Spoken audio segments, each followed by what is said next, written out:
As he's about to board the train, this guy spots a brazen thief snatching a bag on the platform. He instinctively protects his own cart, then dives and grabs the thief's leg. But in the chaos, the thief still manages to break free. Without a second thought for his safety, he immediately gives chase. The pursuit goes from the train car out to the platform. Unexpectedly, while dodging an elderly person who had fallen, he gets blocked outside the train doors as they close. He runs alongside the train car, quickly rushing to the next door. But when he searches the car, the thief is nowhere to be found. He spots the thief, seemingly waiting for something. Just then, a good guy rushed over to help him. The robber instantly faked a move and cunningly ran off in the opposite direction. But, just as he's climbing up, a big, burly, bearded guy blocks his path. When he turns back, he sees his escape route is completely sealed off. Joe Rogan and the kind guy were blocking the door. Seeing there was no way out, the robber threatened Joe Rogan not to interfere in other people's business. Unfortunately, he ran into an off-duty Drug Enforcement Administration agent, so he had no choice but to give in and be tied up. However, unexpectedly, the kind guy behind him gave Joe Rogan a push. The robber immediately rushed out. It turned out that he was an accomplice who came to provide cover. The train staff rushed to close the doors, but Joe Rogan charged forward, continuing the chase. This time, the narrow train car became chaotic because of the robbers. Amidst this mess, the robbers managed to escape just before the last door closed, but they didn't realize that Joe Rogan had quickly snatched the bag on their back. However, because the train doors were already shut tight, the robbers could only helplessly watch their bags from afar. The police arrived on the scene just in time, and the two robbers, seeing this, immediately jumped down the stairs and ran away in panic. And just like that, Joe Rogan became the hero cop who saved the people's property. The owner of the bag expressed immense gratitude to him. It seemed like this storm had ended, albeit with a less than perfect conclusion. But a terrifying disaster was about to befall this train full of passengers. When the train staff returned to the office, they discovered a strange device attached to the floor. Sensing something was wrong, he immediately called the train driver. Not only was the track blocked, but even the emergency brake button was disabled. The strange device had been attached without anyone noticing, and now it was constantly and automatically uploading some hidden codes. At the same time, a woman left the train station and entered a small alley. She dumped the stroller and threw the bag she had just retrieved into a trash can. Then, she hastily got into a black car. It turned out the whole chaotic scene was just a setup, a smokescreen orchestrated by a group of hackers. Earlier, Liz, sitting in the waiting room, had sent a message signaling the start of the operation. William, at the station, initiated the bag snatching. Liz appeared pushing the stroller. All eyes immediately turned to William. He tried to stall for time so his accomplice could finish installing the device. William's arrival at the pre-arranged sleeper car was the signal that they had succeeded. As it turned out, snatching the bag was just a pretext, and installing the device was their true objective. Luckily, the train staff discovered it in time and immediately sought out the cop, Joe Rogan. But when he arrived at the scene, even Joe Rogan couldn't identify the device, only seeing the constantly flashing codes. It could be a remote-controlled bomb, often used by terrorists. Joe Rogan was extremely confused, and, out of habit, could only ask when the staff member was last there. The train staff member remembered very clearly that every 10 minutes before the train's departure, he would check the equipment there and then carefully lock the door. Right then, a frantic mother came to report her child missing and wanted to make an announcement over the loudspeaker, so passengers could help find the child. But the communication system was malfunctioning. He had no choice but to ask another colleague to assist in the search. However, at this moment, as if it never rains but it pours, even everyone's cell phones suddenly lose signal. Normally, it would only take a few seconds to come back, but now it had been over 10 minutes and there was still no service. Checking the surveillance cameras, they found that the crucial video segment had been deleted. But unexpectedly, right after that, the problem became even more alarming. When Joe Rogan borrowed a passenger's phone, he discovered that all mobile devices were unable to function. Only Danny had a satellite phone from the oil drilling company. At the same time, Abby, the acting technical director of the National Cybersecurity Center, was also on leave. She received an emergency call because the largest antivirus company in the UK was under attack by a virus, with the risk of affecting the entire city's transportation network. At this moment, the security center received an emergency call, and it was forwarded to Abby's phone. The person on the other end was Joe Rogan, who was calling for help via the satellite phone. After a brief exchange, Abby understood that this was a train en route to the capital, London, and was currently over 300 miles from its final destination. She also realized that the UK's rail network was under attack by a virus. To determine what the strange device was, Joe Rogan tried to describe it in a non-technical way. Abby immediately recognized it as a single-board computer. Although it couldn't cause an explosion, it was a hacker's device. Right after that, she informed her colleagues at the security center to contact the railway department and quickly find a way to stop the train at the next station, then transfer all passengers to the platform to wait. At the same time, she requested the police and the cybersecurity team to be ready to respond. Joe Rogan suddenly had an idea. Why not cut the power to solve everything with this device? But Abby immediately stopped him because this could cause the virus to accelerate the process of derailing the train. She suggested waiting until the next station for the police and cybersecurity experts to handle it, which would be safer. Hearing this, Joe Rogan suddenly became flustered because of his lawsuit, but he still adhered to his police duties and voiced his suspicions about the robbery that occurred before the train departed. At that time, the office was unattended, and perhaps the criminals took advantage of that moment to install the device. This made Abby realize that this was a large-scale, pre-planned cyber attack. Reluctantly, she had to contact the former technical director for support. Just then, she received another call from the director of the security center. He emphasized that Abby would be solely responsible for handling this emergency, but absolutely must not contact the former technical director. However, it was a step too late because she had already done so, and right at this moment, another piece of bad news unexpectedly arrived. The police issued a red notice for a suspect who had disappeared during an investigation. After verification, the suspect was confirmed to be on the train that was under attack. Abby immediately informed Joe Rogan of the suspect's description, but surprisingly, this description strangely matched Joe Rogan himself. He immediately rushed out of the room. It turned out that the wanted person was him. Joe Rogan ran straight to the baggage car and hid on a shelf nearby. Coincidentally, a mischievous boy was also hiding there playing games, and luckily, Joe Rogan had a natural ability to communicate with children. "I love water parks." Hearing that, the boy became a bit interested. "Me too." At this moment, the train arrived at the station, and the police began their manhunt. Simultaneously, the security center discovered that more areas had lost signal. The UK's rail network was on the verge of complete collapse, but when they reported the situation to the Ministry of Transport, they discovered that even the minister himself was on the attacked train. It was hard to believe that a leader would appear in such a public place. If the train had an accident and images of the minister appeared, this news would climb straight to the top of the hot news. Currently, the only option was to send the secretary out to assess the situation before making a decision. But as soon as the secretary reached the platform, he was spotted by a cunning female reporter. Sensing a newsworthy story, the female reporter immediately returned to the train car. At this moment, the train driver received the order to stop operation. So he immediately turned off all control equipment and proceeded to evacuate all passengers to the platform. But unfortunately, not everyone was willing to cooperate. Luckily, the police were on the scene, so those who caused trouble were pulled off the train. However, when they checked the baggage car, the boy suddenly stood blocking the door. Is anyone else inside? Additionally, due to the urgent need for assistance at the station, they didn't have much time. And thanks to this, Joe Rogan narrowly escaped. But just at this moment, the single-board computer finished transferring data. The cockpit equipment, which had been turned off, suddenly rebooted, and even the power lever automatically connected to the conductor. The train driver realized something was wrong. Thinking he had made a mistake, he rushed back to the cabin, but the door was locked shut, and the red lights on the control panel were flashing. Then, all the emergency exits unexpectedly opened at once. But just as the boy was about to get off the train, the emergency exit suddenly closed, trapping him inside the car. At this moment, the emergency stop button is still not working. The little boy who just reunited with his mom is now separated by the door. At the same time, the lights inside the train car blaze on, and the automatic brakes are released. The next second, the driverless train suddenly speeds away from the station. Passengers on the platform are completely stunned, and those still on the train are confused. Joe Rogan tries to hit the emergency stop button, but it's too late. Abby thought things had settled down for a moment, but as she arrived at the station, she received this terrible news. Luckily, all trains in the country had been ordered to stop operating. However, right at this moment, the station faced another large-scale cyber attack. Although he agreed to help resolve the crisis, Joe Rogan still hoped that the other party would help him avoid being arrested before the trial.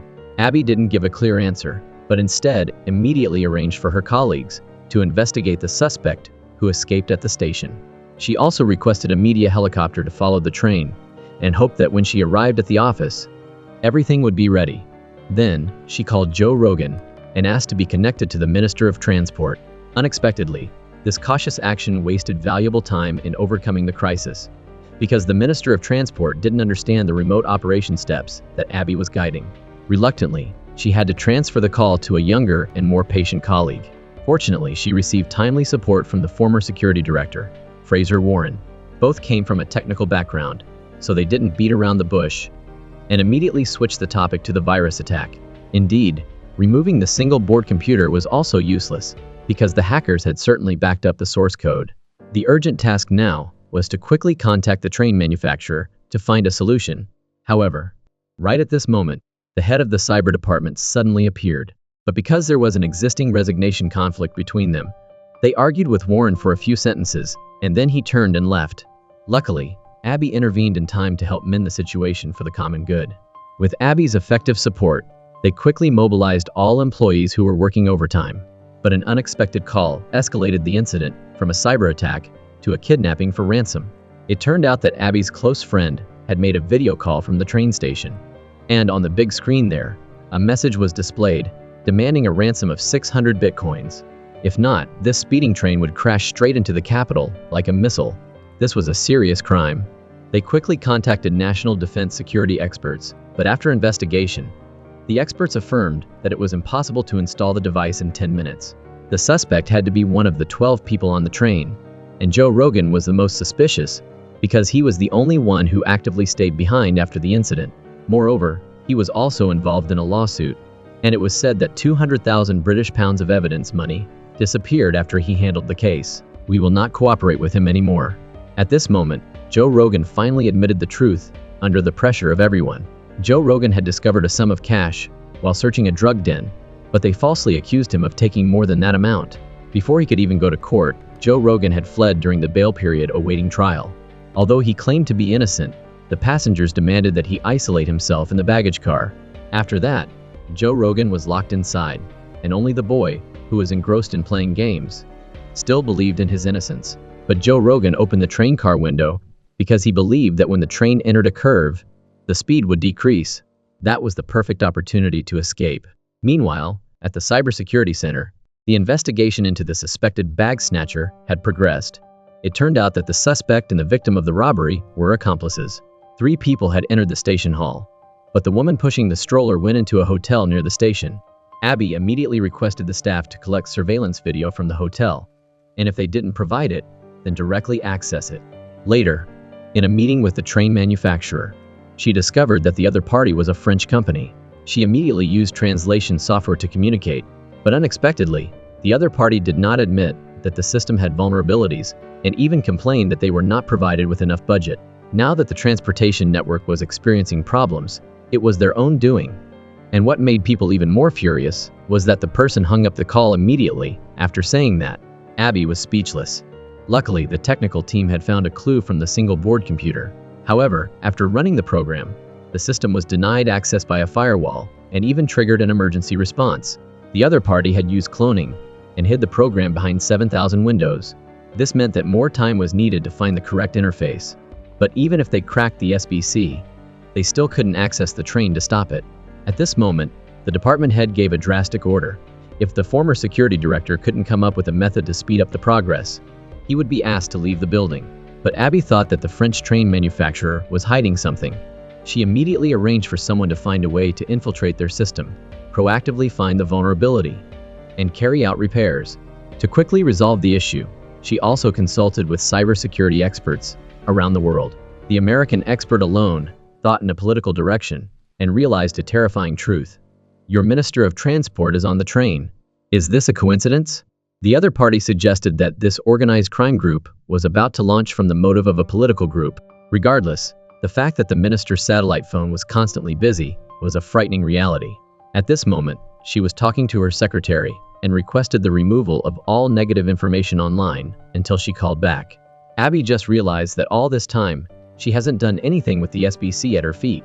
Abby suddenly realized that this situation couldn't continue any longer, so she immediately requested to speak with the train conductor. When the phone was handed to him, Abby said the wisest words from the beginning until now. Listen to me.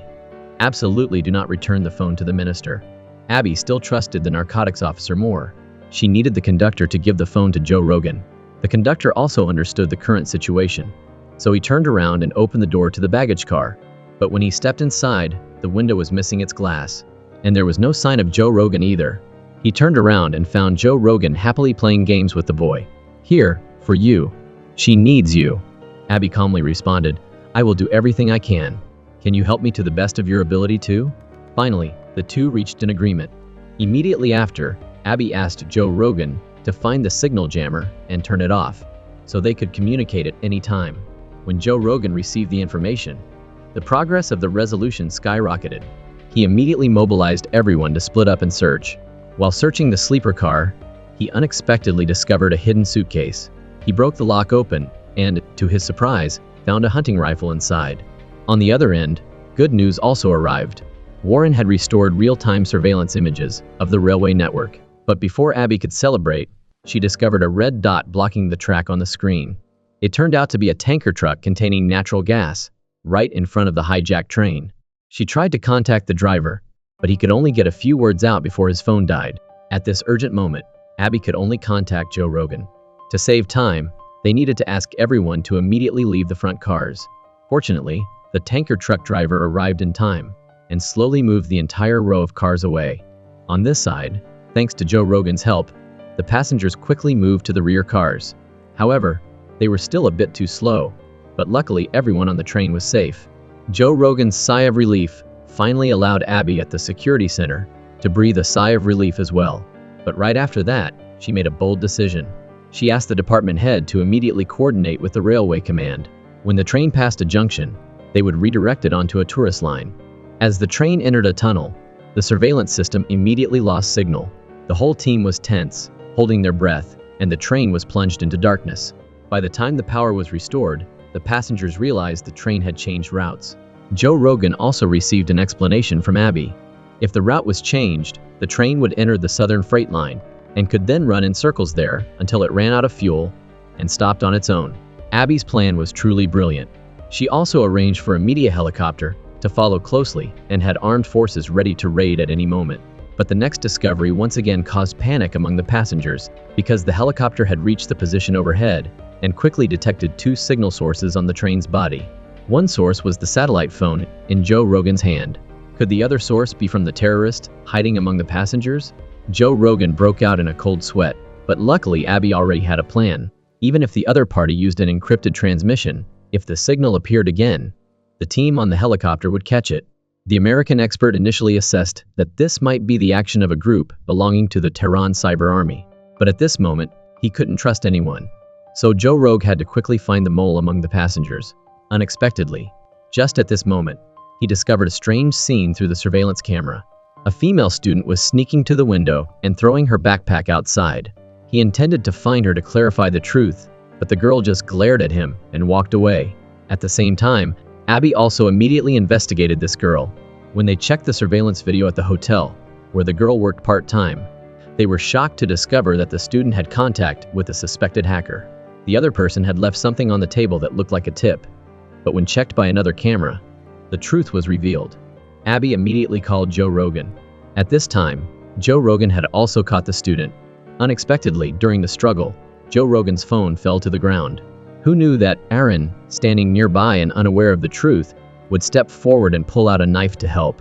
The female reporter immediately picked up the phone and ducked into the bathroom. It turned out that the suspect had contacted this reporter, and she hung up immediately. As for the student, she was worried that when the police arrived, they would find white powder in her bag, enough to convict her, so she threw the bag away. Hearing this, Joe Rogan almost went crazy. He immediately kicked the bathroom door forcefully. Only by dragging the female reporter out could this hacker attack be clarified. Then he grabbed the axe again, intending to break down the door, rush in, and tie up the damn insider. At this moment, the communications helicopter had also achieved favorable conditions to fly close to the ground in the wilderness. But just then, the train suddenly braked hard while running at extremely high speed for unknown reasons. What was even more bizarre was that they stopped right on a high bridge. They didn't know that the train doors were locked tight by the computer system, making it extremely difficult to get off the train. Seeing such an unexpected situation, the female reporter, Rachel, also hesitantly stepped out. Everyone thought they had caught the culprit, but the situation was not as simple as they thought. It turned out that a week ago, the woman who had her bag snatched had contacted Rachel. She said that a big event would happen on the train to London and asked Rachel to be on the scene to do a special report for that evening. At first, Rachel was just curious. It wasn't until she learned about the incident on the train that she understood. The woman who was robbed had come to find Rachel because Rachel once had an in-depth, investigative report on the hacker community, and she had also attended the European Hacker Conference. That woman must have targeted her from that time, and during the meeting a week earlier, that woman even left a USB. But as she told the story up to this point, the train suddenly started moving for unknown reasons. This time they began to move in the opposite direction. At this moment, the chance of rescue became bleak again. Aaron, who was always worried about his wife who was having a difficult labor, hurriedly climbed out the window. He crawled to the top of the train's driver's cabin and planned to destroy the main control computer. But unexpectedly, at this moment, the train suddenly braked hard again. Due to the large inertia, Aaron was thrown onto the tracks. At the same time, Abby received a call like a nightmare. It turned out that the entire railway network had completely lost control. So now, not only the trains, but even the signal lights and track controllers had become tools of the hackers. What was even more terrifying was that right after that, the tracks suddenly changed direction, and the train began to move forward again. The big screen at the station displayed information again. It turned out that the train was heading towards a larger station in London. Meanwhile, Aaron, with his severe injuries, ultimately couldn't escape being crushed by the wheels. When Joe Rogan opened the car door to check, he witnessed this bloody scene. He saw firsthand the tragic departure of his teammate, but also suddenly thought of a way to escape this place. If the train was controlled by hackers, then why not destroy the connection points between the cars and abandon the locomotive? Joe Rogan connected the suspicious USB to the phone and sent the data to the National Cybersecurity Center. Then he, along with the passengers, dismantled the connecting shell between the train cars, flipped open the floor, and used heavy objects to hit the train couplings. Unfortunately, it had little effect. Worse, they almost lost another friend. Just then, someone noticed that an old man had been missing from the group for an unknown amount of time. Everyone rushed to the front car to check. It turned out that the old man had a heart attack, so he went in there to get his heart medicine that he had forgotten. But as the group was preparing to return, they discovered that the track had suddenly changed direction. And during the moment the train jolted, a terrible accident occurred between the two train cars. The security center on the other side immediately received a check signal. It turned out that the hackers had changed the train's direction, and the target of the attack was back to London as originally planned. Examining the documents in the USB drive proved that the person responsible for this attack was the infamous Tehran Cyber Army. But unexpectedly, the source code was blocked, and then it caused another big shock, because the writer of the hacker program was Abby, the acting director in charge of the security center. So immediately after that, Abby was invited by the Ministry of Defense into a special detention room. It turned out that she had secretly participated in a gray hat plan since she was 15 years old, and had once remotely controlled a truck transporting nuclear materials of a country for 2 minutes. Moreover, an encrypted PC device was found in her apartment. When decrypted, all of them were hacking programs prohibited from being taken out of the security center. And the bag-snatching gang that everyone had just caught also had no clues. They only received money through social media, and even their account information was fake. Just then, everyone discovered that on the railway line, a zombie train had appeared, moving slowly, and the live feed from the communications helicopter was suddenly cut.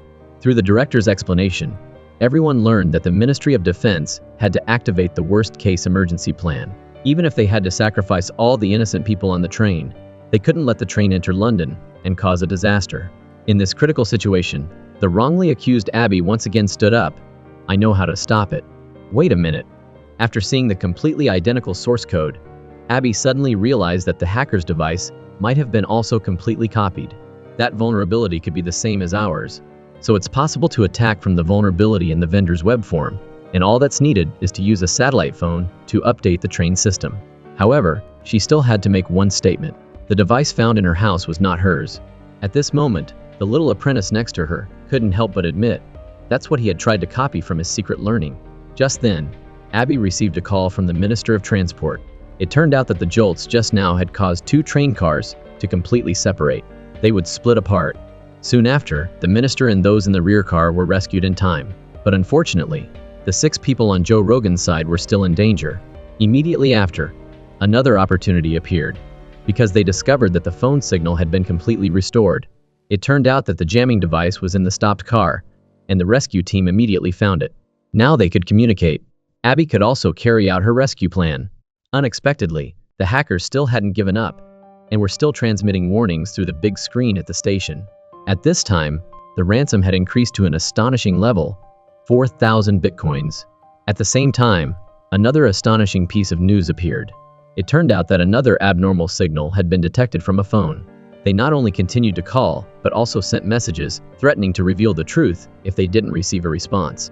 Abby suddenly realized that the insider planted by the hackers must still be on the train. So she immediately informed Joe Rogan. Indeed, Joe Rogan found a panicked, overweight woman in the office. It turned out that the person who was always in contact with the mastermind was her. Life's pressures had pushed Brown to do this. Fortunately, she was willing to cooperate to make amends for her mistakes, and could trace the location of the contact person via phone. At this time, what Joe Rogan needed to do was to download a computer program to connect to the tablet. Who knew that things would suddenly change? Abby unexpectedly discovered the true destination of the train. It turned out that the train station that the hackers planned to attack was near the location of the building where she was standing. Almost at the same time, all the alarms to evacuate all personnel sounded. Who knew that at this critical moment, only the colleague who had previously reported her was willing to stay and guard with her? And when the program on the other side finished downloading, Abby on this side began a confrontation with the hackers. In the fierce struggle, even the electronic components on the train didn't know whose orders to follow. Immediately after, sparks flew everywhere. Suddenly, all the lights on the train went out. In the darkness, only a black train sped through the city. However, the brakes that everyone was waiting for didn't appear. Even though Brown had destroyed the computer, there was no improvement. Now the controls were completely locked, because the rail network didn't have enough time to update the entire system. If nothing unexpected happened, Joe Rogan and the others could only sit there and wait for death. However, Abby thought in the opposite direction. The attackers had abandoned the computer, so there must be another control method. It was just as she predicted. It was the railway signal light system. However, the lights along the way were broken, so they had no choice but to bet on the signal lights at the station. Therefore, immediately after, Abby rushed into the waiting hall and received a suitcase from her close friend who was stuck there. She rummaged through it, found a black hard drive, and then ran quickly to the platform. At this time, the train was about to enter the station, and everyone could only sit on their seats, leaving their fate to heaven. Fortunately, Abby managed to connect to the signal lights at the platform in time. She used the time precisely. With a powerful operation, she finally entered the control interface. Then she immediately pressed the confirmation button. At this time, the signal light indeed turned red, and the train sped into the station. Soon, a miracle truly happened. The train system finally learned how to hit the brakes after a night of being hacked. And just like that, the latest thriller series, Night Sleeper, comes to an end. But could a hacker attack like this happen? At that moment, everyone on the train didn't know who they could trust. At the end of the show, the disgraced White Powder Task Force officer and the security chief who was forced to resign met up. With the help of plus-size Brown, the inside agent, Abby finally uncovered the real mastermind behind the whole thing. Turns out it was the former director, Paul Peverell. So it's no surprise the hack code was the same as the security center. He was always butting heads with the government's actions, so he cooked up this plan to get back at them by posing as the Tehran hacker. The ending of the show makes you sigh, but does security in the internet age hold up? If you enjoyed this unbelievable hacker story, hit that share button so your friends can see it too. Catch you in the next story.